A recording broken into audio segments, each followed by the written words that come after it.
Hi there, everybody. Welcome to your 4 to 5. Eric Chilton here with Andy Rivera and Lauren Coleman. Hey, everybody. Thanks for watching us on WFMY News 2, Fire Stick Roku, and we're also on the News 2 app. Yeah, and of course, you guys have like a whole group, right? You have like Facebook fans for just the 4 to 5. Yep. It's true. A little group you got to ask to join. We'll let you in, and we have a good conversation. We post lots of exclusive things in there that you don't necessarily see on television, so you definitely want to click that add button. Be part of the group. Yep. But we're going to jump into some big news happening this afternoon. Mothers Standing Against Gun Violence is teaming up with GPD for an organized canvassing event. Right now, we are taking a live look as they begin to prepare.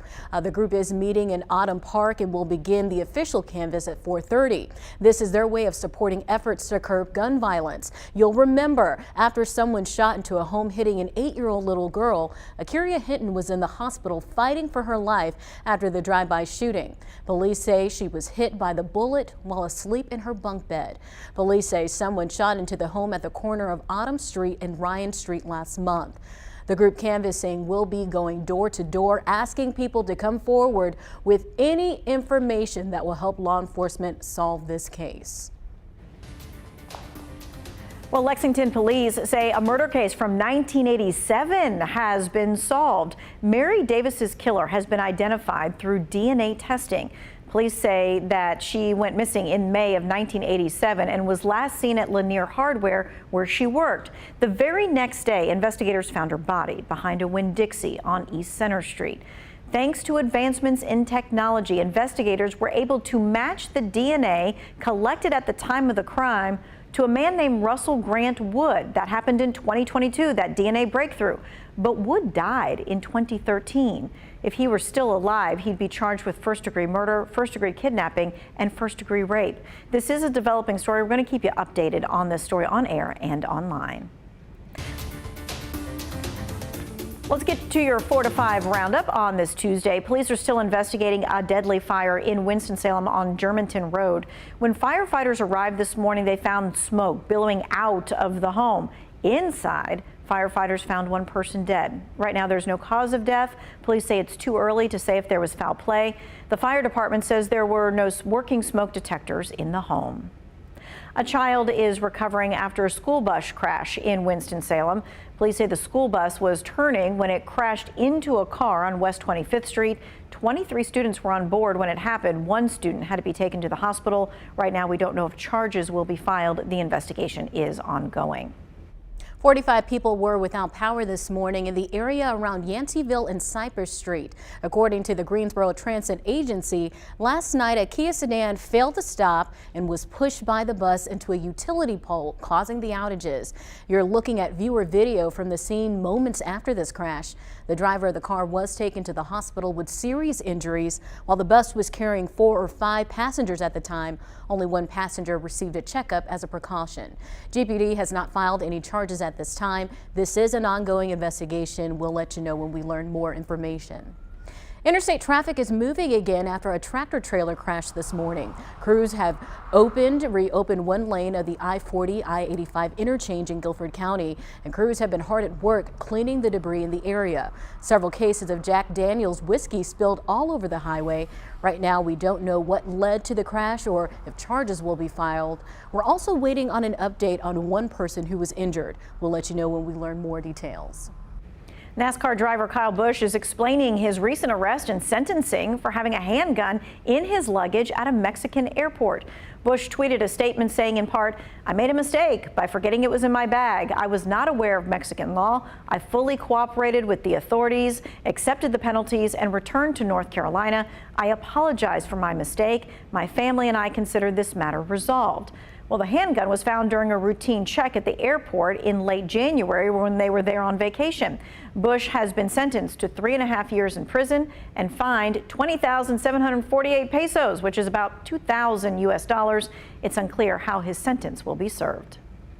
Former Carolina Panthers interim head coach Steve Wilks could be moving to San Francisco. Sources say the 49ers football team has decided to hire Wilks as its next defensive coordinator. The new gig comes after Wilks was passed over for the head coaching job with the Panthers. There will be at least one familiar face in San Francisco in the locker room there. Wilks joins former Panthers running back Christian McCaffrey, who was traded to the 49ers during the season last year. Don't forget, the State of the Union address is tonight. You can watch it right here on WFMY News 2. The State of the Union is at 9 o'clock tonight. Pretty decent conditions for today and the next couple of days, actually. And taking a look around, we do have some clouds moving in, but temperatures are cooperating. I mean, most of our temperatures you see here, we've been in the 60s most of the day, lower 60s for the end of the day. We're going to hover in these. Now, remember, these temperatures, that's about 10 degrees above normal, and we'll see this for 2 or 3 days in a row. The only issue this week is we might get a little rain Thursday, definitely Friday. I think Friday is probably the rainiest day. Cold weather will return this weekend. It's kind of back to reality for us. 41 will be the mild overnight low tonight. Look at this high tomorrow. 68 degrees. Are you kidding me? Partly cloudy skies.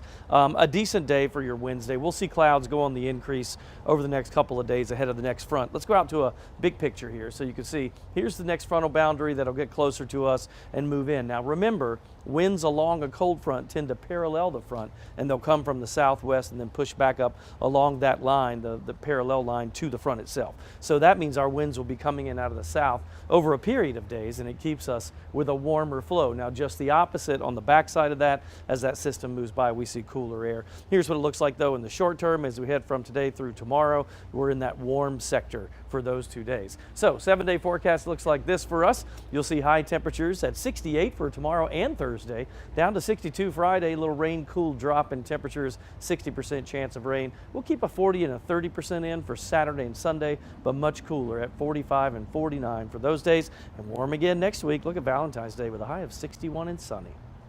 The CDC is encouraging pregnant women to take important steps to protect against whooping cough in newborns. Jennifer Bursam reports. The percentage of pregnant women who get vaccinated against whooping cough dropped during COVID. But now there's a new push to increase those numbers. A new CDC study links Tdap vaccination during pregnancy to reduce rates of whooping cough in newborns. The findings show Tdap vaccination given during the 3rd trimester prevents more than 3 in 4 cases of whooping cough in infants younger than 2 months old. Researchers say the protection is critical because those first few months are when infants are most likely to have serious complications and be hospitalized or even die if they get the highly contagious respiratory tract infection. The CDC recommends pregnant women get the Tdap vaccination during weeks 27 to 36 of pregnancy to boost their antibodies and pass those antibodies on to their infants. The agency says anyone who comes in close contact with infants should be up to date with their whooping cough vaccinations as well. Jennifer Bisram, CBS News, New York. I don't know if it's just me, but it seems like there have been so many respiratory things over the last month, maybe 2 months.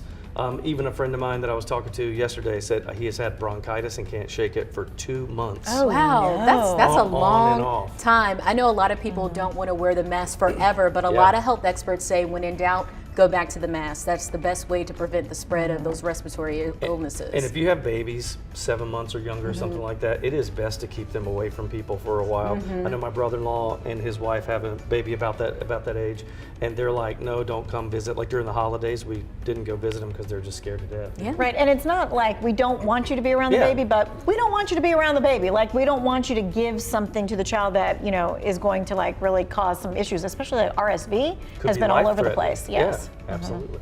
All right, we're going to take a short break, and we're coming right back. More of the 4 to 5 straight ahead.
Super Bowl Sunday is right around the corner. The day isn't just about football. Eating during the Sunday showdown is an American pastime as well. So I asked you on Facebook, what are your favorite Super Bowl or your favorite snacks to eat on Super Bowl Sunday? Duncan Turner says my homemade chili, homemade pizza. Renee King wrote hamburger and sausage dip, wings. Maxine Norman, rotel and nachos. I love nachos and rotel too, Maxine. And then Kevin Osley said boneless chicken strips. With American Heart Month in full swing, dietitians with Atrium Health Wake Forest Baptist shared some healthy alternatives that are sure to make a touchdown with your party guest. Watching the big game and enjoying it with family and friends is a big part of Super Bowl Sunday. Though snacks and beverages are one of the biggest showstoppers, registered dietitian Annette Frayne says overindulging can do a number on your heart. How do you control those portions? How do you get the flavors? How do you feel satisfied with the game? It's easy just to mindlessly eat. As folks prepare for Sunday's festivities, Frayne says there are several big game favorites that can be made heart healthy. Her favorite, bell pepper nachos. So instead of using like a corn chip, you use bell peppers and turn them into a boat. Load them up with toppings like you would nachos. So you're sneaking in, again, those veggies, the extra fiber. Chicken wings and pizza are typical viewing party favorites. We want that high flavor, usually, is what we're looking for in a wing. So you can make a dip. Again, back to the message of eat more vegetables, right? Side of veggies, some buffalo chicken dip, and away you go. All in all, Frayne says it's all about balance and moderation. Enjoy while you're there. You're there for the game. You're there for the company and companionship, with the eating part being a side dish. And how can you sneak in some healthy things that everyone's going to appreciate at the end of the game? So for those who may be interested in trying out that bell pepper nacho recipe or the heart healthy buffalo chicken dip this Sunday, I posted those recipes along with photos on our website. And just to go off of the nachos, the bell pepper nachos, she says if you're making a chili, your typical dish, you can actually take that chili recipe and just drizzle that over the bell peppers and then put them in the oven with the cheese on it. Yeah. So that you can kill two birds with one stone, basically. Did either of those or both of them sound good to They you? sounded great to me Really? because I love stuffed bell peppers, and I do actually too. told her after the interview, I said, I actually might think about making those kind of soon just for a typical meal, you know. I love like peppers. that with the taco meat Yeah, or whatever, yeah. and the beans and a little bit of cheese, Yeah. right? You got all the flavors in there, so I would be okay with that. And those small peppers are crunchy. Yeah. Right, so it I kind of love mimics that. like the like a corn chip, right? yeah. Now the buffalo chicken dip, I made the low fat version. Probably not the version she's got. I made one that was low fat. No. Super low fat. And it was low good. And it was no good. low good. But I love the idea of eating it with the celery or the carrots I can do instead of that. chips. It's all about balance. So, you know, if you can replace the chips for the celery, Yeah. you know, you're at least saving some calories. And I told her, I said, some folks might say, hey, it's just one day. Let me splurge. Let me live my life. But she says, if this is just your day to splurge, that's one thing. But if this is your day kind of every day, Yes. that's a different That's a problem. situation. It's funny how textures mean so much to us too. Like the crunch of celery I like because Yes. I feel like I have a chip. Right, You know? yes. It's all kind of psychological eating, I guess. You got to psych yourself out. I think I'm eating a chip, but it's celery. It's a wet chip. But you have to have the right dip with You it do. because Yes, you do. I've tried the whole, I'm eating cucumbers. This is definitely some Pringles and it doesn't work. It ain't it. Not I get you. happening. All right, we'll take a break. We're coming back.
You know, there is nothing like the sound of a big band, a big, huge band, especially when there's a lot of brass in it. Well, you have a chance to see just that, and for the low, low cost of zero, nothing. I spoke to Megan Cope of the Carolina Theater, who says that the USAF Heritage of America Band is coming to the Carolina Theater, and it's a sound like no other.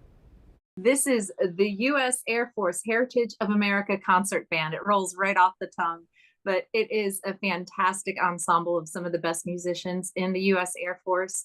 They have been performing for nearly 80 years in various incarnations. Of course, new recruits come in all the time. And so we have a new lineup for 2023, but they perform all over the East Coast. They've recorded multiple albums. They do everything from, you know, old standards and traditional brass band compositions all the way up to some current hits. So there's a little something for everybody, and they're a phenomenal ensemble. Yeah, and as Megan said, they do travel up and down the East Coast. They have great musicians there, and we are lucky here, at least in Greensboro, to have them in person at the Carolina Theater next week. But I was shocked when I found out that you can get the tickets for free. A part of our mission at the theater is presenting arts, preserving history, and promoting community. And this is one of those wonderful free community events that we would love to have everybody come out and enjoy. It's first come, first served, no ticket required. Totally free to come on in, and we'll have the concession stand open for those who would like to purchase snacks while they enjoy the music, and we'll be ready to welcome everybody. So it is totally free, and if you want a good seat, you do have to get there early. Right. I think it starts at 7:30, but you can check that out on our website. I've never heard them, so I look forward to this. I think it'll be great. So I've never seen the sit-down band with the people in the military, but when I was younger, when I was living overseas in Germany, we did have some of the officers who toured singing. They came to my school and they put on a huge performance for us, and it was so much fun. So they were like a cappella, sometimes they had music. Cool. And then one of my 6th grade teachers, that's what her husband did in the military, was travel and sing with one of those groups. And I think anytime that you can hear music live and see those instruments being played right in front of you and hear what that is, and then like feel that reverberation like in your body, that it is worth going. And it just gives you an appreciation for the craft too when you're there in person seeing it. It's like a symphony, you know. Yeah. If you can't listen to a recording of a symphony and really get it. You need to go there and You be have to there be in there. person. Yeah, and just see how skilled they are with moving Yes. so fast, playing the trumpets and the sound of the horns. It's great. I've worked with the symphony on several events before, hosting things and all that, and they pick on the violinists because they say they are the divas of the symphony, like they are the top of the line, because there's a lot of violin and strings in the lead melodies for things. So there's like this inner struggle, not struggle, but That's they the pick on each other. hierarchy. Yes, Yeah. yes. Oh, okay. And I didn't know think about that. that. So, yes, because they would make these little comments. What are you talking about? So, oh, we pick on our violinists because they're like featured, you know. Oh, okay. Now Good you to know. Behind the scenes tribute. We'll be right back.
You know, it's that time of the year that we start to watch our sunsets start to get later and later. We're looking at, you know, like right before 6 o'clock now, but in about 4 weeks, it'll be 6:18, and in 6 weeks, we're looking at about 7:31 p.m.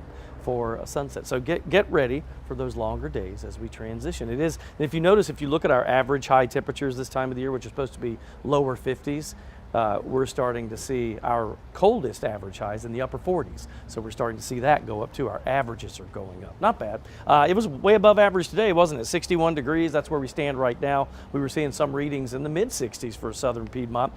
Get ready to see that for another couple days. It looks like, in fact, there's a chance by tomorrow that we could see those temperatures go up to the upper 60s. We think that's Wednesday and Thursday before we go back to the lower 60s, still well above normal, but some of these temperatures are 15, 17 degrees above normal over the next couple of days. It'll get us a taste of spring before this weekend comes and slaps us back into reality. A couple of clouds start to move in now, some high clouds filtering in ahead of the front. This is the frontal boundary back toward Texas and the nation's midsection. That will get to us probably Thursday, Friday, best chance of rain. We'll keep a slight chance of rain in too for your weekend. It's just not as great as what we'll see on Friday. If you look at it from a surface map chart, you see that high pressure off the coast. Remember, the winds around that clockwise, so as we get more of a general southerly flow and the winds ahead of this front also out of the southwest, those two kind of work together to bring in more of that warmth than we would normally see this time of the year. If it was just one of these two systems, it wouldn't be quite as warm, but you add the effect of both of them,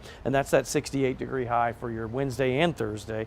There's the low pressure out to the west. It'll get here with that rain again. That's a Thursday into Friday situation. Let's take a look at our 7-day forecast for you. There's the whole ball of wax. We'll go 68 Wednesday, Thursday, kind of variably cloudy tomorrow. Thursday, a 30% chance of a late day shower, and 68. Friday, best chance of rain is 60% and a high of 62. Just kind of keep the umbrella handy for that. Saturday, Sunday, a 40 and 30%, but highs are back to the 40s. 45 on Saturday, 49 with gradual clearing on your Sunday. Next week, though, boy, is it nice. Monday and Valentine's Day, 57 and 61 with lots of sun.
Mic check. 1, 2, 3, 4, 5, 6, 7, 8, 9, 10. I'm about to clip it real quick. Hold on. There we go. All right. 1, 2, 3, 4, 5, 6, 7, 8, 9.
Welcome back to your 4 to 5. Eric Chilton here. I just realized that I called both of you by your initials in the newsroom. I say LC and TR every day. I like that. I like LC. From.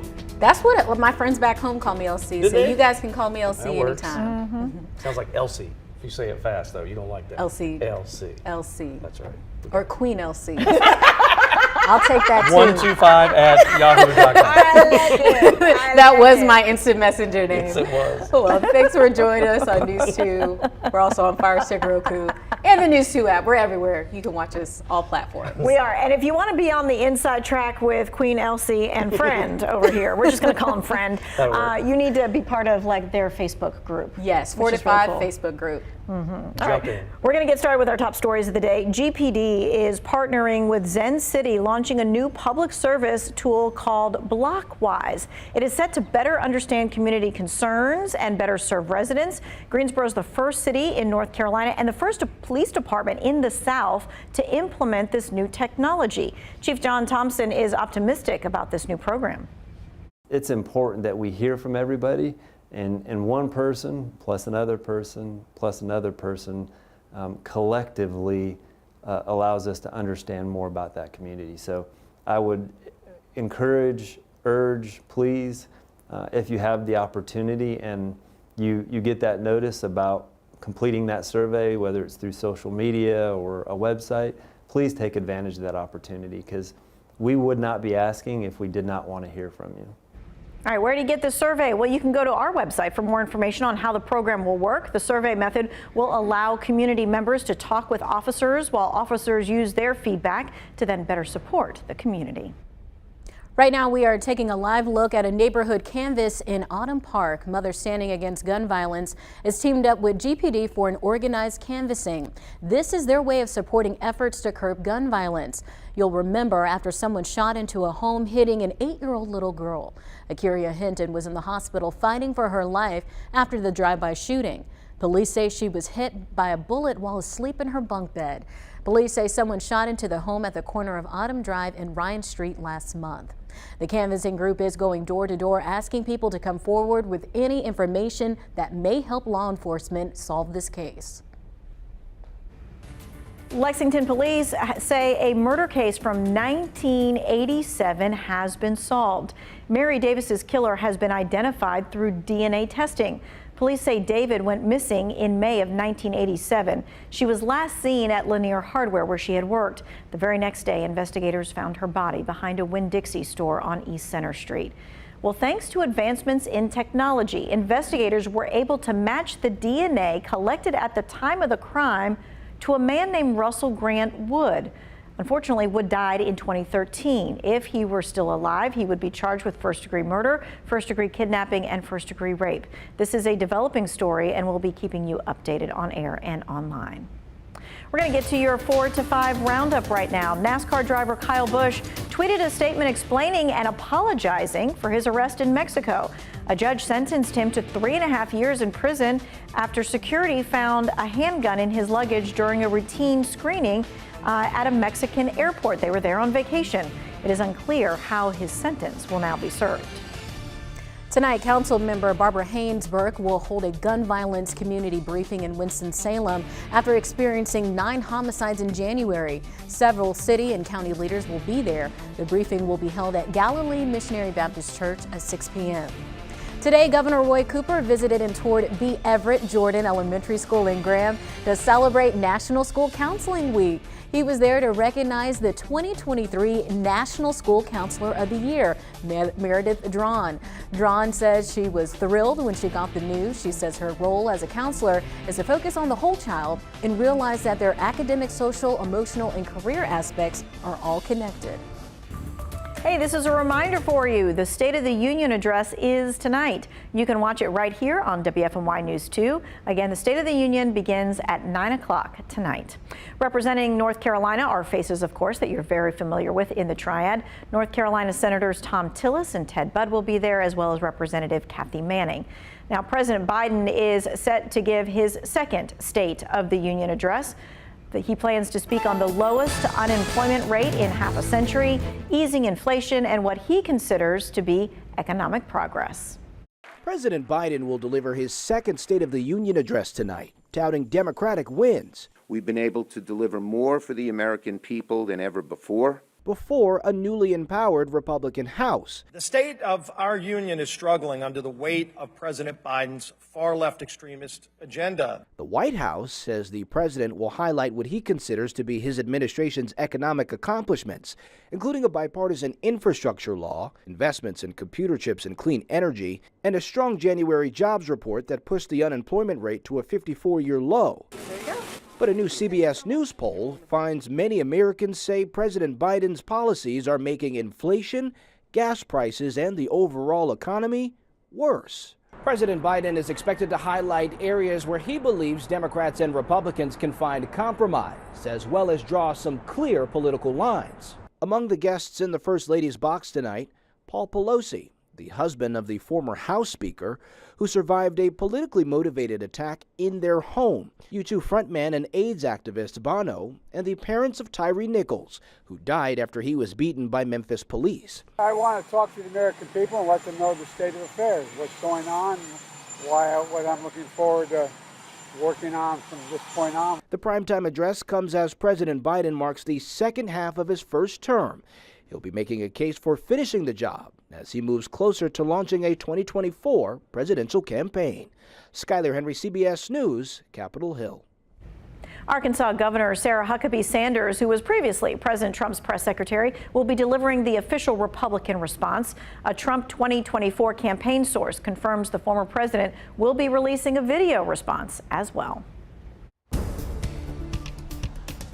Well, we're watching this warmer weather start to push in. That's already happened for today as we see our temperatures, at least right now, in the low 60s. We're seeing 61 degrees here in the Triad, 65 for Wilmington. It's even 62 in Asheville. So it's comfortable. You go up to Boone, they drop to the 50s, but it's pretty good all across the state. And it just gets warmer. Our average highs in the low 50s. We're 10 degrees above normal today, but possibly 15 to 17 degrees above normal for tomorrow and the day after. We think that will be the case. Now, we'll drop only into the 40s tonight. Again, thinking that that overnight low will be in the low to mid 40s depending on where you are. A couple of clouds start to move in now ahead of the next system, but that front is way out to the west here in the middle of the country. So by the time it reaches us, it's in Arkansas now. We think that'll be Thursday evening into Friday. Friday's our best chance of rain for the entire week. After they will clear out a little bit for the weekend. We may linger with a shower on Saturday, but those temperatures go back to the 40s for highs, below normal for Saturday and Sunday. There's the high now. Clockwise winds around that, coupled with the winds ahead of this cold front. That's that warm flow, and that gets us up to those upper 60s for the next 2 days, actually, as the rain comes in with that cold front. Now, if you notice, the line becomes a little more broken here. That means that the front is kind of falling apart a little bit, and with nothing really back behind it just yet, not close enough at least to push it, it may linger a little bit for us. But again, Friday, I think, is the day that we'll see the biggest chance, I guess, for rain. 41 for that overnight low tonight. Some of you in the southern Piedmont in the mid 40s. We'll go 68 tomorrow, partly cloudy. Here's the long range with 68 again on Thursday. It's a late day shower chance going up to a 60% for Friday. That's a keep the umbrella handy day on Friday, and a high of 62. Then back to reality, below normal, 45, 49 for Saturday, Sunday. A 40% chance of maybe just a lingering little shower here or there, gradual clearing on Sunday. And it's sunny Monday, Tuesday, highs above normals, 57 and 61. Throughout his time in Forsyth County, Sheriff Bobby Kimbrough has stressed the importance of his deputies becoming one with their community. And one lieutenant has taken that to a whole new level. WFMY News 2's Jalen Gilkey went to learn how. Lieutenant Dwayne Little isn't just a member of the Forsyth County Sheriff's Office. He's a Winston-Salem native that wants to see positive change in his community. So he's dedicating his time and resources to help his alma mater and the students that walk his halls. When this position or this opportunity came at Carver, I just jumped on it. How could I not? Lieutenant Dwayne Little has been with the Forsyth County Sheriff's Office for 9 years now, but the city of Winston-Salem is the only home he's ever known. You know, Carver grad, class of 99, 1998 state champion, so I have seen Carver at its excellence, because we weren't just excellent in sports, we were excellent in classroom as well. Lieutenant Little, as well as the new administration at Carver High School, are looking to restore the luster to one of the most famous schools in the state of North Carolina. We had people who lived honorable lives and had honorable careers in their professions. So it hurts when you come back and see Carver in the in the way it is now, because we know that it was once, held as, one of the greatest schools, not in the city, but in the state. Now, as part of the Community Service Division with the Forsyth County Sheriff's Office, Lieutenant Little has been allocating his time to the kids of Carver High. My job has awarded me a lot of relationships, and with my position as a community services supervisor, I get to tap into different realms. So it's not just, it says athletics, but it's not just athletics, because sometimes I facilitate helping a student with paying rent or beds or clothing. And Sheriff Bobby Kimbrough understands just how important it is to have deputies like Lieutenant Little amongst his ranks. I want people to see law enforcement in this community as a part of the community. I want them to see us as bridge builders. And that's just part of what Lieutenant Little is trying to do, with a lot of help from his former Carver classmates. If not me, then who? If not us, then who? Because I'm not just going to say I'm the end all be all, because I'm recruiting. I am pleading. I am having these conversations with folks, trying to get them to understand the seriousness of the commitment it's going to take to help bring this program back to its heyday. Whether it be with athletics, fundraising, mentoring, or just being a shoulder to lean on, Lieutenant Little is willing to do whatever he needs to support Carver High School and the community he calls home. Love this story. I was sitting here just smiling the whole time. It's so great to have someone like that in the community, just creating that bond between the community and law enforcement. Because you know how people can be, they might don't feel comfortable, but I think he's doing some great work there. I really loved how he was talking about, even if it's just paying for somebody's rent, he's going to be there for them. It's relationship, right? Yeah, it is. I mean, that's really what it is. It is relationship. Community policing. That's essentially what he's doing. I love the fact that he's vested in that school. Right? Oh, That's his school. I love seeing him back in the day in the football. Yes. I like that too. It's great. It was, and that is one of the big name high schools in Winston-Salem, and I'm glad that he's there, kind of helping to keep it up. And just yesterday, Lieutenant Little, as well as the Wake Forest baseball team, they were out at Carver High prepping the fields for the baseball and softball teams to get ready for their spring season that's coming up in a couple weeks. So just never stops. They're working on a new weight room facility and revamping that. It's just endless projects that are being done, and he's doing whatever he can to help out. Pride of place of where you are. Absolutely, where you're from. Very good. All right, we'll be right back.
The question is, how often do you weigh yourself? Now, I got to tell you, there is no wrong answer here. Although, if you're following a certain program, they may have a recommendation for that. So I used to be that person that would do it all the time, but now I just like to measure my clothes. Yes. Because I get disappointed if I see a number I don't like.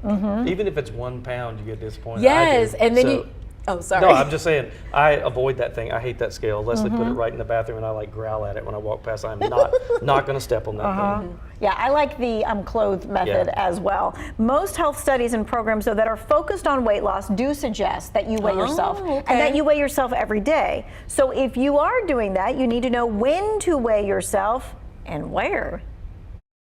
Weigh yourself in the morning after you go to the bathroom, but before you eat or drink anything. Your weight fluctuates during the day, so weighing yourself at the same time gives you more consistent results.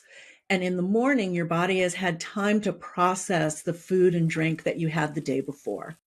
All right, now where you weigh yourself also matters. Consumer Reports recommends placing your scale on a hard, even surface. I know you got rugs in the bathroom. Do not put the scale there. Make sure to stand still with your weight distributed evenly on both feet so it gives you an accurate reading. And you know, as I was looking at all of the articles about weighing yourself naked is not cheating. It gives you the most accurate That's reading. what I usually do too. I said I don't want 1 pound extra because your clothes usually weigh roughly, I believe it's like 1.5 pounds to 2 pounds. Yes, that's Especially true. in the winter. You know, Yeah, what that's you're true wearing in the too. winter. Yeah, for sure. I always think when I go to the doctor's office, because usually you don't take your You shoes off and you have don't. clothes on, and I'm like looking at that number take like, my now I shoes know off. I've been eating well, Right. and I know I've been working out. So why does it say Where that? did these extra 4 pounds come Liars. from? Right. And remember, weight is not the sole indicator of whether you are healthy or fit. It's just one part of the picture. Yeah, I think a good way to do it is with the clothes or to take before and after pictures because you could see it in your face. You could see it like in your body form, because sometimes, you know, they say fat weighs more than Muscle. Yeah. or muscle weighs more than fat. Yeah. So you could be working out and gaining weight and still be slim and trim. And be Right. healthy. Yeah, that's Yes, for sure. And somebody can be like low on the weight, right? But they don't do anything. They just are slothy, right? Yeah, And so there's and no out of health or shape. fitness there, right? Yeah. Right. Okay. So if you're thinking that you might want to track your weight, but you haven't bought a scale in a long time, Consumer Reports tested out several scales. Here are their top picks. The VitaFit Digital Body Weight Scale is $26, and it scores excellent for accuracy, consistency, and easy of use. And if you're looking for something a little more high tech, I know you high tech people like Eric Chilton, consider the Fitbit Aacuria Air. It's $50, but it can be used with your Bluetooth or Wi-Fi to connect to your Fitbit, your smartphone app, so that you can track your progress all at once.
Talk about a warmer forecast. I don't think anybody's going to argue with that. If you've noticed, we mentioned this earlier, but it's that time of the year when now our average high temperatures are not dropping. Now we're starting to creep back up again. We were from the upper 40s a few weeks ago, now to the low 50s, and we'll see that trend obviously continue. Low 40s, that's actually where we go for overnight lows tonight. 41 degrees. Tomorrow's high way above our normal of 51 at 68, and we've got 2 days with temperatures like that. And you know how that goes. We get used to those temperatures. It's like late March, early April, and then this weekend we're back to the 40s for highs again, so don't get too used to it. A couple of clouds moving in ahead of this system. This cold front is all the way back in the middle of the country, Dallas, Houston, even over to Memphis, Tennessee. They're starting to see showers there as well. All of that is pushing in our direction, and ahead of that is a lot of warmth around two systems. So the winds will parallel a cold front, so they'll come out of the southwest there, and then that clockwise flow around the high. When you have both of those kind of converging over the Carolinas, that is a consistently warm flow coming mostly out of the south or southwest, and that's why we see those warmer temperatures. Now, as that system gets closer, things deteriorate a little bit. We think by Thursday afternoon we'll start to see a little bit of rain, about a 30% chance then. That will go up overnight Thursday night and into Friday, and we're up to a 60% chance on Friday. In fact, could be one of those situations Friday, I think, where you just need to keep an umbrella handy because you'll probably need it. Here's what we see for the low tonight. That'll be 41. Winds out of the southwest. We mentioned that warmer flow. That'll be for tonight and tomorrow for the most part, 5 to 10. Not bad from the wind standpoint, but it is consistently out of the south. That high tomorrow, 68, again, way above normal for us. So we'll stay at 68 for Wednesday and Thursday. The rain chances, that's a 30% chance of a late day shower Thursday, going up to 60% Friday. Highs will cool down a little bit, 62 by then. Your weekend, though, some of that rain may linger into your Saturday. We'll keep a slight chance in on Sunday. There's that overnight low of 34 Saturday night into Sunday morning. We're going to watch that, but for now we're just saying rain. 47 on Sunday. Next week looks good though. Lots of sunshine. That's Monday and Valentine's Day on Tuesday. 57 Monday with a high of 61 for your Valentine's Day. Speaking of that, it is a week away, so I asked you on Facebook, do you like spontaneous events, or are you more planned and scheduled? And nobody was holding back with this one. Look at Scott Ward's answer. He says, Valentine's is pointless. First, it sucks for people who don't have a significant other. Second, and more importantly, if I can't show my wife how much I love her every day, faking it on one day in the middle of winter ain't gonna cut it. Preach, Scott. Tell us all about it. Diane says, I'm a list maker and a planner. I like plans. Yeah, do not surprise me. Louise Turner says, no, I like to be surprised. And Susie says, we don't usually do Valentine's Day, so when my daughter and I get flowers and candy, it's a great surprise. And Deborah says, I love surprises, but have never had a decent boyfriend or a husband to surprise me decently. See, I'm telling you, nobody was holding back on this one. They told you as they saw it. Surprises or no surprises? You would like surprises. I like surprises. I like surprises if it's, hey, we're going to travel somewhere surprises. Yeah. I don't like surprises like, hey, everybody's going to be here and you have to come to this right now surprise. That I don't think I would like. Like a birthday like surprise. A surprise I don't think I would like that. Yeah. I like surprises. I mean, if it's something you know that I would be interested in, yes. Like talk to my friends, talk to my family to see if it's something that I would like. But I like a surprise and I like planned events too. You know, I think you should do it year round. I don't see anything wrong with doing it on Valentine's Day, but you know, to keep the spark going, you got to do that all throughout the year. So a surprise trip out of the blue would not bother you, either of you? Oh, no. Okay. Take me somewhere. Yeah, the tickets and we're leaving tomorrow. Okay, okay. You just pack, suitcase already packed? Here's my thing though, on that whole thing, like, you know, people are like, well, what's he going to do for me or whatever. Is it just him that's doing it? No, I think it's vice versa. versa. I think it should be mutual. Right. I love getting gifts for those that I love and care about, especially, you know, a significant other. So I think it needs to be both. You know, you treat each other, you pour into each other. Yes. So my wife hates surprise. So I did one surprise trip for her. I'll try to sum this up quickly. I know we don't have a ton of time, but I was going to take her to New York out of the blue. I know I've told both of you this story, but I was so proud that I pulled this off. But I had her totally turned around. She thought that we were just going to a little Christmas parade thing in High Point, and that her mother came up to watch the kid. She thought that was the surprise, but really she was watching the kid while we went to New York. But I packed for her. That was the mistake. No. Oh, because I was thinking that too. I'm like, did you pack the right clothes? That was the hardest thing. Only thing she had to do was buy a T-shirt while we were there, so I was lucky. Well, check you out, Mr. Chilton. I wrote down what she wore for the last month. That's how I did it. So I made. You know, So next smart. time what you could do is get a Take gift lessons, card man. Take for lessons. a shopping spree. On top of the trip. We gotta go. We'll be back.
Two, three.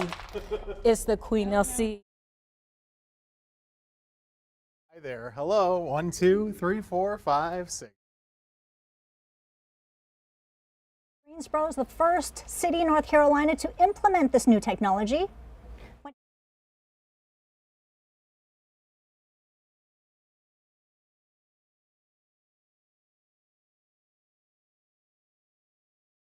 Appeal the assessment increase. For more on that, head to our website.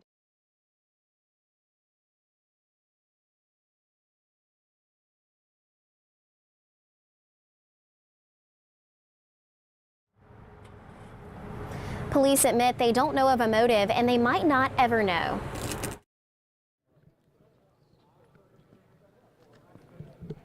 Hi, mic check 1, 2, 3, 4, 5, 6, 7, 8, 9, 10. Mic check, mic check. Wait.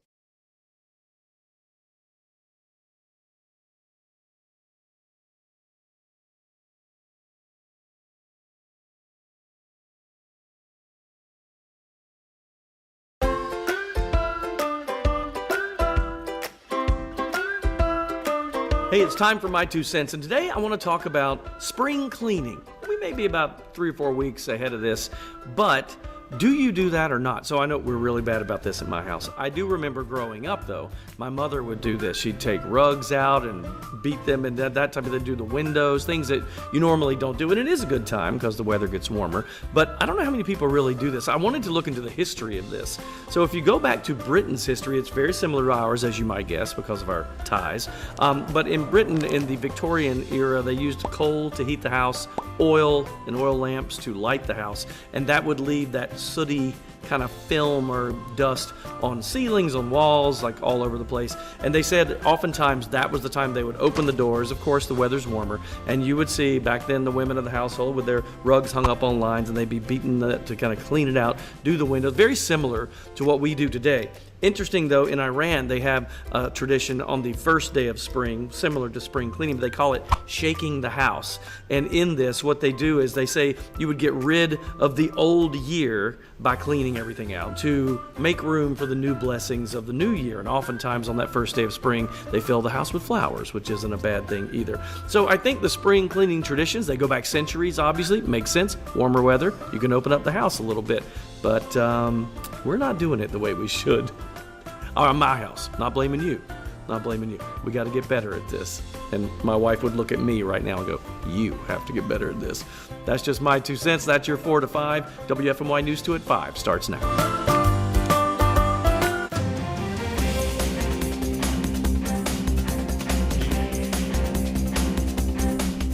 A Triad family now has closure after investigators